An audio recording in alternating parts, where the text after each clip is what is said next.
स्पर्धा परीक्षांचा गोंधळ संपता संपत नाहीये. तीच री आता सरकारने ओढून पुढे राज्य राखीव पोलीस बल गट क्रमांक 5 दौंड या शिपाई भरतीमध्ये 2 मे 2026 हा पेपर घेण्यात आला आणि याच पेपरमध्ये विठ्ठल बडे यांचं पोलीस भरती 2026 यातील 85 प्रश्न घेतलेत.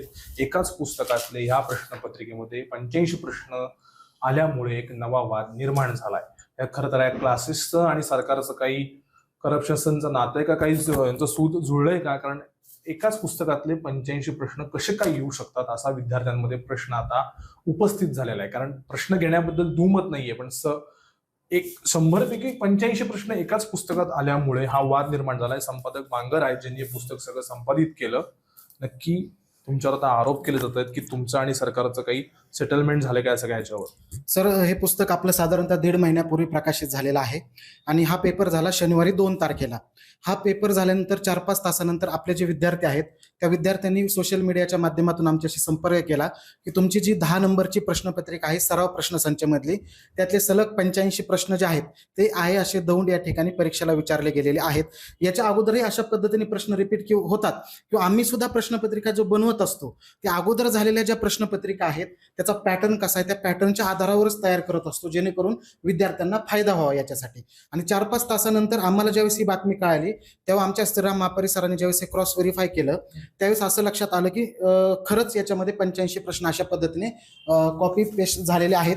त्याच्यानंतर लगेच आमचे जे सोशल मीडिया प्लॅटफॉर्म आहेत त्याच्यामधून आम्ही स्वतः अशा पद्धतीने झालेला आहे म्हणून आम्ही स्वतः ही सर्व माहिती, हे पुस्तकाचा फोटो तसंच प्रश्नपत्रिकेचा आम्ही स्वतः टाकला.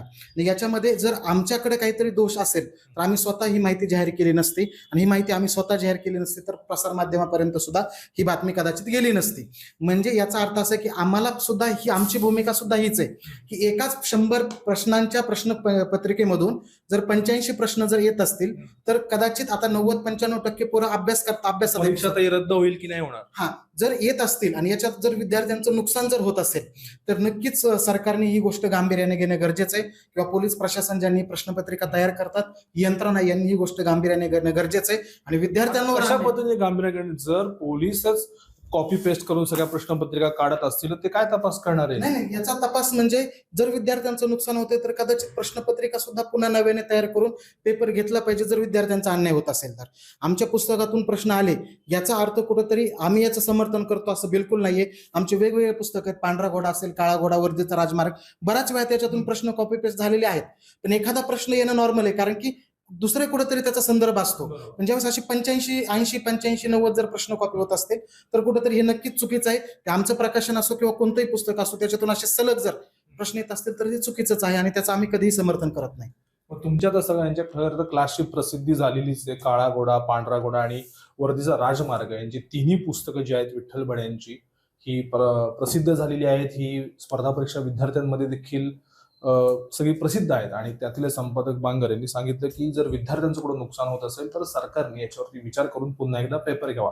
मात्र सरकारने जी काही पद्धतीने सगळी कॉपी पेस्टची प्रक्रिया चालवली आहे त्याच्यामुळे विद्यार्थ्यांच्या त्या वयाशी, परीक्षेशी, सगळ्यांशी, भावनांशी तर खेळताच आहेत. कारण विद्यार्थी न्याय मिळवण्यासाठी वारंवार एमपीसीचे रस्त्यावरती उतरतात. मात्र सरकारच जर कॉपी पेस्ट करून परीक्षा घेणार असेल तर खरंच याच्यामध्ये काहीतरी काळबेर झालंय या संशयाला वाव आहे. कॅमेरामॅन दीप सह मी प्रीतम पुरोहित. जय महाराष्ट्र.